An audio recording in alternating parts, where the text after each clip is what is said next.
कराची से हमारे नुमाइंदे अदनान गोरी की इस रिपोर्ट के मुताबिक SSP वेस्ट की खुसूसी हिदायत पर SHO थाना सरजानी टाउन व हमरा चौकी इंचार्ज खुदा की बस्ती AIC नुमान शेख की खुफिया इतला पर बेहतरीन कार्रवाई करते हुए स्टेट क्राइम में मुलविस मुल्जिमान गिरफ्तार।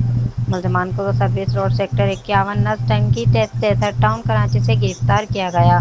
गिरफ्तार शुदा मुल्जिमान की शनाख्त मोहम्मद सुफियान वल मोहम्मद जमान, आसिफ वल मोहम्मद रहीम और उस्मान वल अब्दुल अजीज के नामों से हुई।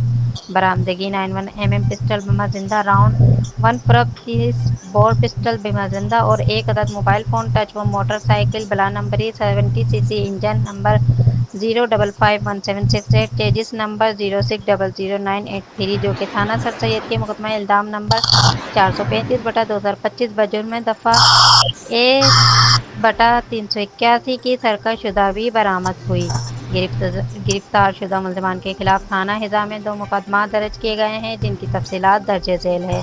एक मुकदमा दर्ज इल्जाम नंबर 1181/2025 बजुर्म दफ़ा AI-23 सिंध आर्मर्ड एक्ट थाना सरजानी टाउन। दूसरा मुकदमा इल्जाम नंबर 1182/2025 बजुर्म दफ़ा AI-23 थाना सरजानी टाउन के तहत दर्ज करके मज़ीद तफ्तीश की जा रही है।